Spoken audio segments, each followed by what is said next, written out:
What is the primary purpose and intention of this act? Because it's called the Wall Street Tax Act, and it sounds to me like that's your goal is not necessarily just the revenue piece of it, but is really a bill that you think would have broad support in taxing Wall Street.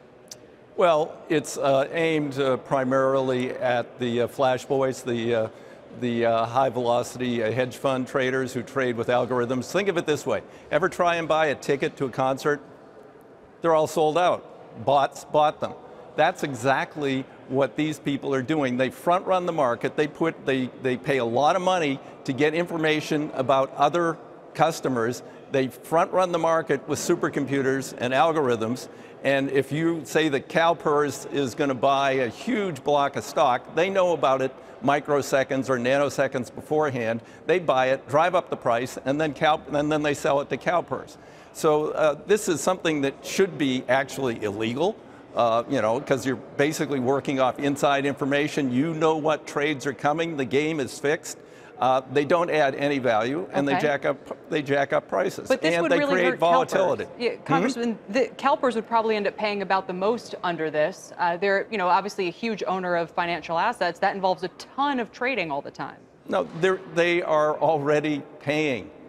Because they're being front-run. Right, so why, this would be a double whammy. On the one hand, you're not solving the front running, and on the other hand, CalPERS pays. It would drive those leeches who are front-running the market out of business, because they're trading, the way they're trading now, they can't afford to pay that tax. So basically, it would be a net wash for value investors, long-term investors, pension funds.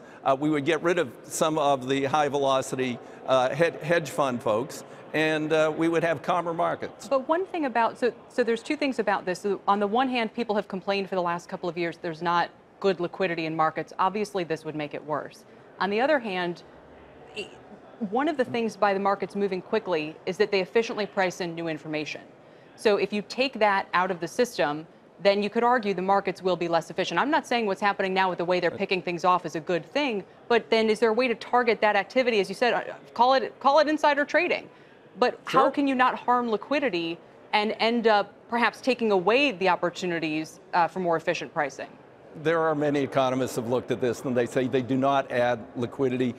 We would find purchasers and sellers would find each other's a microsecond later if it wasn't for the high-velocity hedge funds who get in the middle of the transaction. I want to buy a stock. I find, there's someone in between me and buying the stock, and it's someone who's taking a little bit off the top. And so little that you're talking about, 1 basis point, putting a lot of them out of business. Is there a way, though, to target people who do this for a living so that you exempt everybody else? It's just such a broad way to try to get after a specific part of the bad actors as you see them. Look, $1,000 paying a dollar on that. You're talking about 1 share of Amazon, not even 1 share of Google. This is stuff that people, everyday investors, are out there trading all the time. Right. Well, 60% of the market on a given day is due to high-velocity trading. They aren't doing they know nothing about, nor do they care about fundamentals. All they're doing is front-running the market with algo bots. If they go away, it's not going to hurt the economy. It's not going to hurt transparency. It's not going to hurt liquidity, and we will have calmer markets in the future. Once they're gone, we could reassess the tax. Can you target them more specifically? That's a possibility. I would be happy to have the Financial Services Committee look at targeting them much more specifically. Final question on this, because we're talking about a lot of revenue over 10 years. What would that revenue be used for? Good question. It's $777 billion. That would be about 1/3 of the deficit created by the Republican tax cuts if you wanted to use it for deficit reduction. It could fix the nation's infrastructure if you wanted to use it for infrastructure.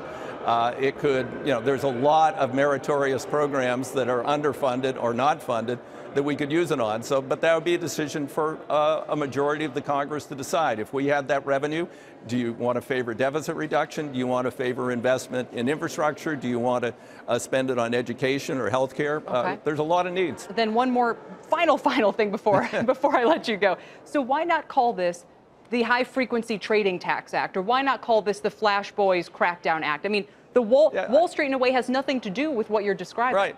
I've had more creative names. I've introduced this numerous times. Do you just think this would have more support? More fun and creative names in the past. So I mean, we can go back and look at some of those.